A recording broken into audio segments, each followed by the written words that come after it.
اگر آپ کو میری یہ ویڈیو پسند آئے تو like, comment and share, subscribe کرنا مت بھولیے۔ السلام علیکم دوستوں، میرا نام ہے پلوشا شین اور میں پڑھنے جا رہی ہوں آج کا ناول جس کا نام ہے ضبط غم، جسے لکھا ہے فضا عادل نے اور آپ آواز سننے ہیں پلوشا شین۔ جی تو میرا نام ہے پلوشا شین۔ اس کے 29 پارٹ آپ پہلے ملاحظہ کر چکے ہیں اور آئی ہوپ کہ آپ سب لوگوں کو یہ پارٹ بہت زیادہ پسند آئے ہوں گے۔ اس کے 30 پارٹ میں آپ سب کو ویلکم کرتی ہوں۔ تو چلیں شروع کرتے ہیں۔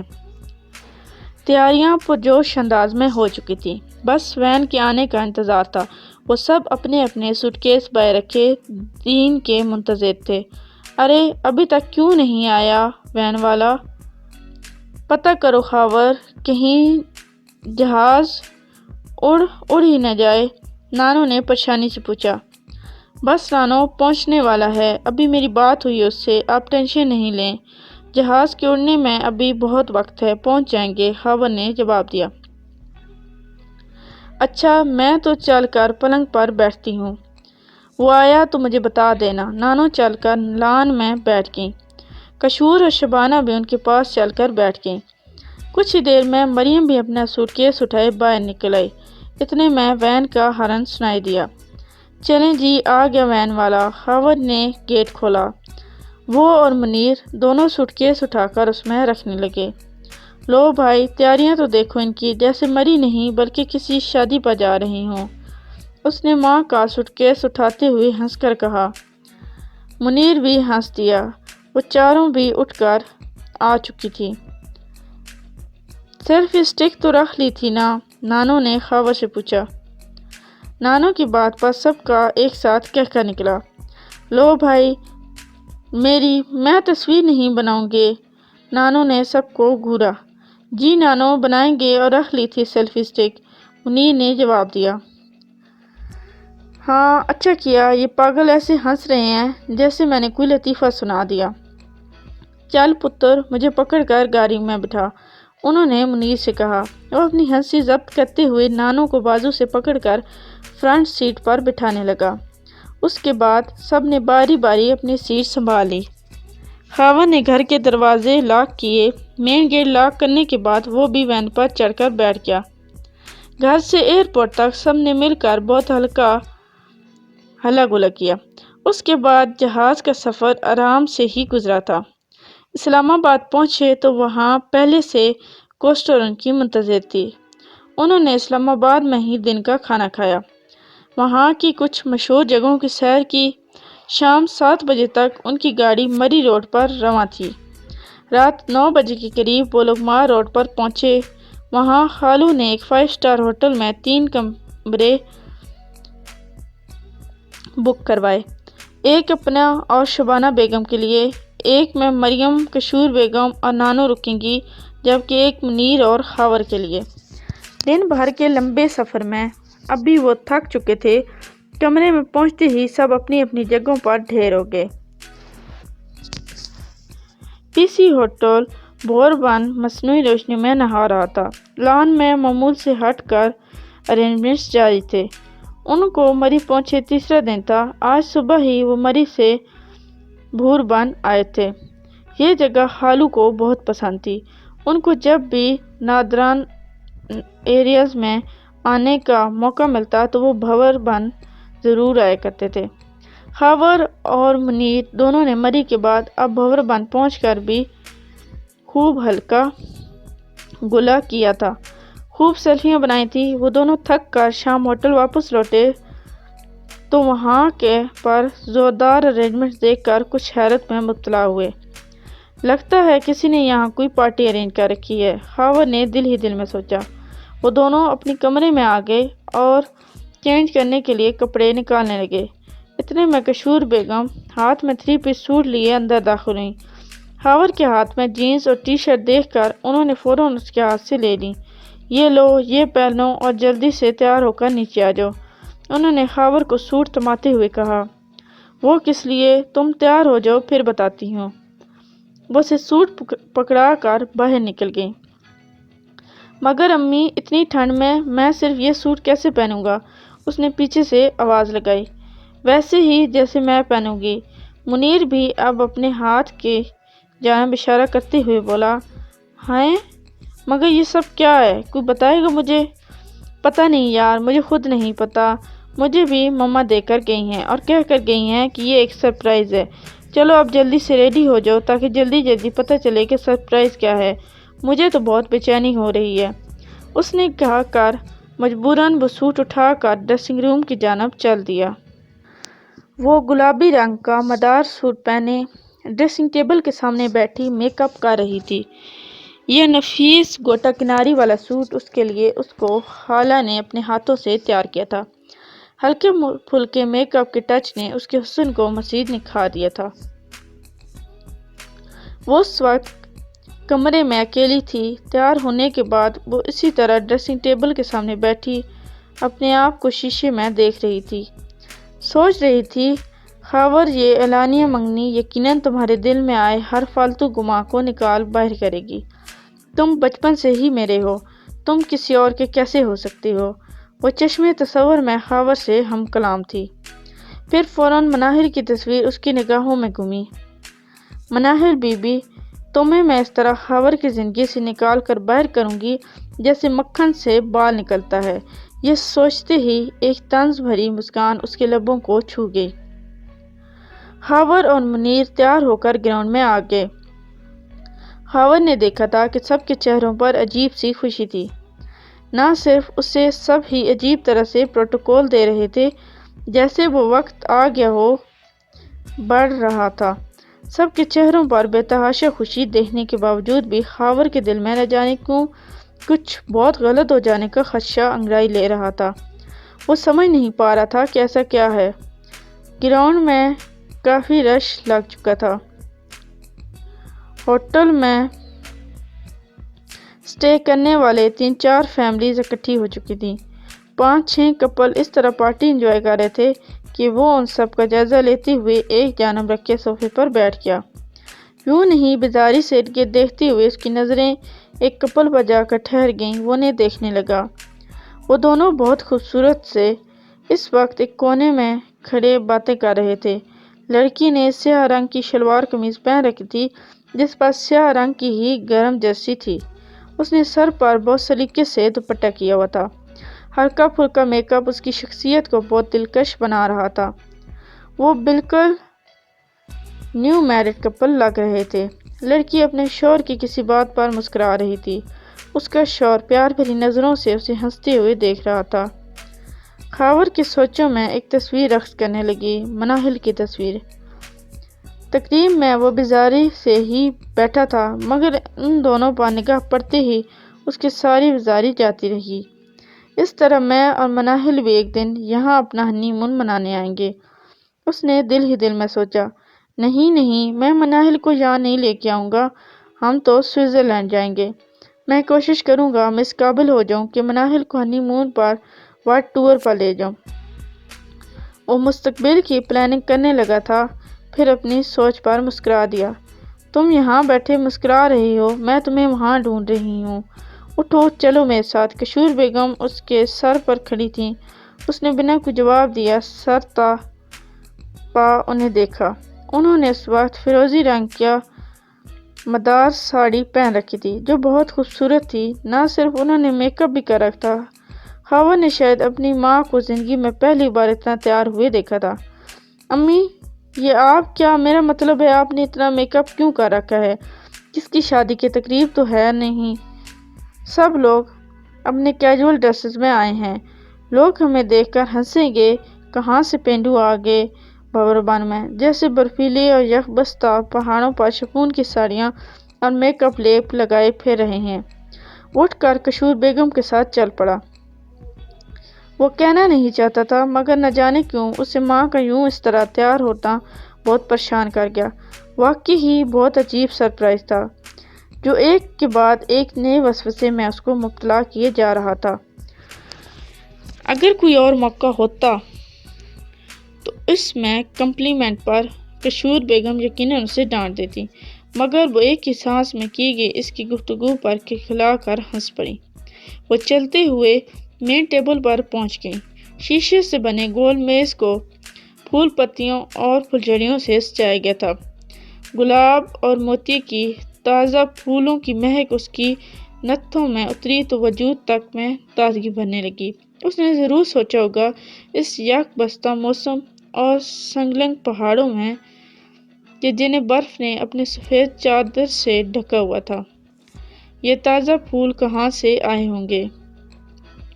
یہ سب کیا ہے مما؟ کوئی مجھے بتائے گا؟ اس نے ماں سے پوچھا۔ اس کے چہرے پر پریشانی گہری ہوتی چلی جا رہی تھی۔ ابھی پتہ چل جائے گا، بس 2 منٹ چپ رہو تم۔ انہوں نے مسکراتے ہوئے اپنے منہ پر انگلی رکھ کر اسے چپ رہنے کو کہا تھا۔ اس نے دیکھا تھا منیر نانو کو بازو سے پکڑے اس کے قریب لا رہا تھا۔ ایک ہاتھ سے اس نے نانو کو پکڑ کر رکھا تھا جبکہ دوسرے ہاتھ میں سیلفی سٹک تھی۔ یہ اہتمام اور ان سب کے چہروں پر خوشی دیکھ کر بجائے اس کے کہ وہ خوش ہوتا، اس کا دل ایک نہ جانے سے خوف کی لپیٹ میں آ رہا تھا۔ اس نے نانو کے بعد خالو کو سیڑھیوں سے نیچے اتر کر اپنی جانب آتے دیکھا تھا۔ کیا ہے یہ سب یار؟ تم ہی بتا دو۔ اس نے آگے ہو کر منیر کے کان میں سرگوشی کی تھی۔ I don't know, so just wait and watch۔ Munir نے سیلفی سٹک پر موبائل سیٹ کرتے ہوئے جواب دیا۔ نانو سیلفی پلیز۔ اس نے منیر کو دیکھا تھا، وہ اب نانو کے ساتھ سیلفی بنا رہا تھا۔ اس نے نانو کی طرف دیکھا، وہ بالکل ٹین ایجرز کی طرح منہ کی زاویے بدل کر سیلفیاں بنا رہی تھیں۔ اس کی نانو بہت ڈیسنٹ تھی، کبھی کبھار وہ بہت اوور ریئیکٹ کرنے لگتی تھی، مگر ایسا تب ہوتا تھا جب وہ بہت زیادہ خوش ہوتی تھی۔ آج بھی اسے اپنی نانو ضرورت سے زیادہ خوش نظر آئی۔ ایسی کون سی خوشی تھی جس کے بارے میں سب کو پتا تھا، بس وہی نہیں جانتا تھا؟ اس نے سوچا تھا کہ اس خوشی کا تعلق اس سے تھا، تبھی اس سے چھپایا جا رہا تھا، سرپرائز دیا جا رہا تھا۔ مگر کیا سرپرائز ہو سکتا ہے جس کے بارے میں وہ کچھ بھی اندازہ نہ کر پا رہا تھا؟ ابھی وہ یہی سوچ رہا تھا کہ اسے گراؤنڈ کی سیڑھیوں سے مریم اور خالہ اترتی ہوئی نظر آئیں۔ مریم نے بیبی پنک کلر کا شاندار جوڑا پہن رکھا تھا، پیروں میں ہائی ہیل، ہلکا پھلکا میک اپ اور نفیس جولی بھی زیبدن کر رکھی تھی۔ وہ بہت خوبصورت لگ رہی تھی، مگر کیوں؟ ایسا کیوں تھا کہ آج سبھی ضرورت سے زیادہ خوبصورت اور خوش لگ رہے تھے؟ لیڈیز اینڈ جینٹل مین، سب سے پہلے تو آپ سب کا بہت شکریہ کہ آپ نے اپنا قیمتی وقت نکال کر اس انجان شہر میں ہماری اس خوشی میں شرکت کی۔ اس نے مائک فون خالو کے ہاتھ میں دیکھا تھا، وہ گراؤنڈ میں جمع مہمانوں سے محو گفتگو تھے۔ یہ جگہ میری بے حد پسندیدہ ہے، معلوم نہیں کیوں، شاید اس لیے کیونکہ میں نے اور میری بیگم نے اپنا پہلا ہنی مون یہاں منایا تھا۔ وہ میری زندگی کا سب سے خوبصورت دن تھا۔ اس کے بعد جب بھی میں پاکستان آتا ہوں یہاں ضرور آتا ہوں۔ بہت سی یادیں وابستہ ہیں اس جگہ سے، اور ان یادوں میں ایک اور یاد کا اضافہ کرنا چاہتا ہوں۔ جی ہاں، آج میں اپنی زندگی کی ایک اور خوشی یہاں پر سیلیبریٹ کرنا چاہتا ہوں۔ وہ کہہ کر کچھ پر رکے تھے۔ انہوں نے پھولوں سے سجی میز کے قریب کھڑی مریم کی طرف دیکھا تھا۔ خاور منیر کی دوسری جانب کھڑا تھا، ابھی بھی کچھ نہیں سمجھ پا رہا تھا، یا سمجھ چکا تھا مگر پھر بھی انجان بن رہا تھا۔ خالو چل کے ان کے قریب آئے لاگے۔ انہوں نے خاور کو بازو سے پکڑا، وہ کسی ریموٹ کی طرح ان کے ساتھ چلتا ہوا میز کی دوسری جانب جا کر کھڑا ہو گیا۔ خاور کے ماتھے پر پسینے کی چند بوندیں نظر آنے لگی۔ اس یک بستہ موسم میں پسینہ اس نے دیکھا تھا۔ نانو، خالو منیر اور امی ان کے قریب آ گئی تھیں۔ منیر نے سیلفی سٹک سیدھی کر لی تھی، وہ ان لمحوں کو کیمرے میں قید کر دینا چاہتا تھا۔ دوستوں، یہ خوبصورت لمحے میری بیٹی سے منسلک ہیں۔ میری بیٹی میری زندگی کا نور ہے، اور میں اپنی بیٹی مریم نور بنت زین کی نسبت آج کی اس خوبصورت شام اور خوبصورت مقام پر اپنے ہونہار بھانجے خاور رضا سے کرنے کا اعلان کرتا ہوں۔ انہوں نے پرجوش انداز میں اعلان کر ڈالا۔ خاور کے سر پر جیسے بم گرا تھا، یا پیروں تلے سے زمین کھینچ لی گئی۔ کچھ لمحے اس کو اپنے ارد گرد کی ہر شے دھندلی نظر آنے لگی۔ اس کے اعصاب سن ہو چکے تھے۔ گراؤنڈ میں سب کے چہروں پر مسکراہٹ تھی۔ اس کے دماغ میں تالیوں کی آواز کسی لوہے کے بنے ڈھول پر ہتھوڑے بن کر برسنے لگی۔ اسے محسوس ہو رہی تھی جو اس کے کان پھاڑنے لگی تھی۔ نانو اس کے قریب کھڑی تھی اور دوسری طرف منیر ہاتھوں میں سیلفی سٹک لیے کھڑا تھا۔ اس نے سب کی طرف دیکھا تھا، اسے سمجھ نہ آیا تھا وہ کیا کرے۔ اس کی ماں نے ایک تھال اس کی طرف بڑھایا تھا۔ خاور بیٹا لو انگوٹھی پہناؤ مریم کو، اس کی ماں نے اسے کہا۔ اس نے اس تھال کی طرف دیکھا، اس میں گلاب کے تازہ پھول تھے۔ گلاب کے پھولوں کے درمیان انگوٹھی کی چھوٹی سی ڈبیا رکھی تھی۔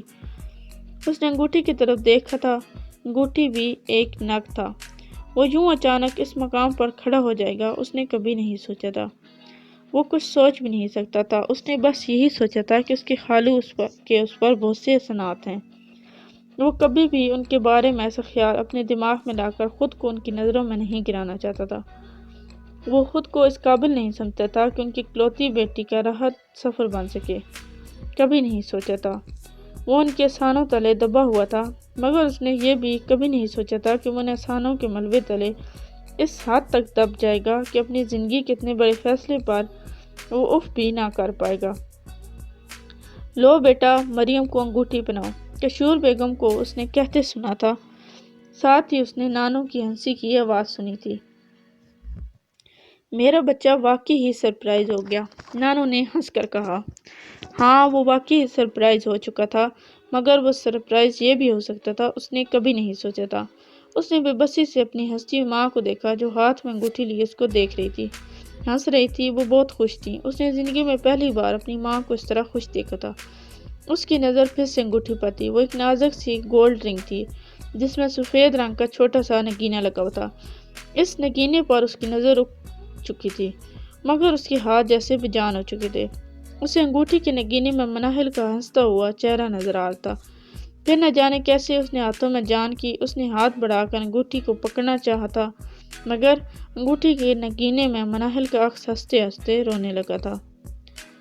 بڑے ہوئے ہاتھ ایک بار پھر جان گئے تھے۔ کیا ہوا بیٹا، انگوٹھی پہناؤ مریم کو، اس نے سنا تھا۔ یہ آوازیں اس کی خالو کی تھی۔ اس نے گردن موڑ کر مریم کے ساتھ کھڑے خالو کو دیکھا۔ اسے گمان تھا شاید اس کے خالو کو اس کی آنکھوں میں بے بسی نظر آئے گی، مگر وہ صرف اس کا گمان تھا۔ ان کے چہرے پر بھی مسکراہٹ تھی، وہ خوشی سے لال ہو رہے تھے۔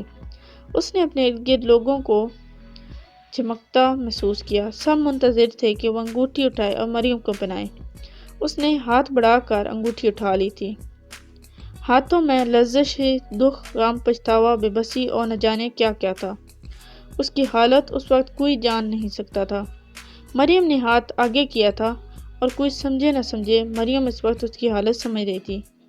وہ جانتی تھی وہ کس قرب سے گزر رہا ہے، مگر وہ چپ چاپ بس اسے دیکھتی جا رہی تھی۔ وہ ایک کے بعد ایک لمحے کی منتظر تھی کہ کب خاور سے انگوٹھی پہنائے۔ اس کا خیال تھا کہ اگر وہ اپنے نام کی انگوٹھی اس کی انگلی میں پہنا دے گا تو وہ صرف اس کا ہو جائے گا۔ ایک جنگ جو ان دونوں میں وہ خیالوں ہی خیالوں میں مناہل سے شروع کر چکی تھی، آج اس جنگ کا ڈراپ سین تھا۔ آج اس نے خاور کو مناہل سے جیت لینا تھا۔ اسے یقین تھا وہ خاور کو جیت لے گی۔ وہ جانتی تھی خاور ہر حال میں اسے انگوٹھی پہنائے گا۔ وہ یہ بات جانتی تھی کہ خاور انگلی میں انگوٹھی پہنا دے گا تو پھر کوئی بھی اس رشتے کو نہیں توڑ پائے گا، مگر وہ یہ بات نہیں جانتی تھی، نہ ہی جاننا چاہتی تھی کہ خاور اس سے نہیں بلکہ اس کے باپ سے ملنے والے احسانوں کو انگوٹھی پہنایا جا رہا ہے۔ انگوٹھی انگلی میں اترتے ہی مریم کے اندر سکون کی لہر دوڑی، مگر خاور اندر ہی اندر ٹوٹ چکا تھا۔ بھیسی کی مار کیسی ہوتی ہے، اس نے آج محسوس کیا تھا۔ لان میں تالیوں کی آواز گونج رہی تھی، منیر سیلفی پر سیلفی بنائے جا رہا تھا۔ چلو مریم بیٹا تم بھی خاور کو انگوٹھی پہناؤ، اب خالہ کی آواز سنائی دی۔ مریم نے ہاتھ بڑھا کر تھال سے انگوٹھی اٹھائی تھی۔ کشور بیگم نے بنا کچھ کہے خاور کا ہاتھ پکڑ کر مریم کے سامنے کر دیا۔ مریم نے انگوٹھی پہنا دی تھی۔ ایک بار پھر لان تالیوں سے گونج اٹھا تھا۔ خاور نے اپنے ہاتھ میں پہنی انگوٹھی کو غور سے دیکھا۔ وہ وائٹ گولڈ کے ایک نفیس چھلا تھا جس میں لگے نگینے کی چمک بتا رہی تھی کہ وہ عام نگینہ نہ تھا بلکہ ہیرا تھا۔ اس ہیرے کی انگوٹھی سمیت اس کے خالو کے اور کتنے احسان اس پر تھے، اس نے سوچنے کی کوشش کی تھی، مگر وہ گن نہ پایا تھا۔ گراؤنڈ میں اب میوزک کا شور غل شروع ہو چکا تھا۔ سب لوگ ڈانس فلور پر ہلا گلا کرنے لگے۔ اس کی ماں بھی آج ناچ رہی تھی۔ اس نے یہ منظر بھی زندگی میں پہلی بار دیکھا تھا۔ اس نے مریم کو دیکھا تھا جو ایک طرف کھڑی تالیاں بجا رہی تھی، مسکرا رہی تھی، مسکراتے ہوئے اس کو دیکھ رہی تھی۔ وہ مزید اس کو نہیں دیکھ سکتا تھا، وہ مزید وہاں نہیں رکھ سکتا تھا۔ وہاں رکتا تو اس کے دماغ کی نسیں پھٹ جاتی۔ وہ تیزی سے سیڑھیوں کی جانب چل پڑا۔ مریم 2 قدم آگے بڑھاتے ہوئے شاید اسے روکنا چاہتی تھی، مگر وہ رک گئی، اسے جاتا دیکھنے لگی۔ اتنا ری ایکشن تو بنتا ہے نا مسٹر خاور رضا، مگر کوئی بات نہیں، میں جانتی ہوں جب تمہارے سر سے اس مناہل کا بھوت اتر جائے گا تو تم یہ بات تسلیم کر لو گے کہ تم صرف میرے لیے بنے ہو، پھر میرے پاس واپس لوٹ آؤ گے۔ میں تمہیں وہ سارا پیار دوں گی جو میں نے بچپن سے تمہارے لیے سنبھال رکھا ہے۔ However I love you so much and that's it. اور دل ہی دل میں ہاور سے مخاطب تھی۔ وہ اس کی نظروں سے اوجھل ہو چکا تھا، وہ اب دوبارہ پارٹی پر متوجہ ہو چکی تھی، پھر سے مسکرانے لگی تھی، تالیاں بجا بجا کر اپنی جیت کا جشن منانے لگی تھی۔ آج تک کے لیے اتنا ہی، ملتے ہیں نیکسٹ ویڈیو میں، تب تک کے لیے اللہ حافظ۔ Please like, subscribe and share our channel and press the bell icon for more videos.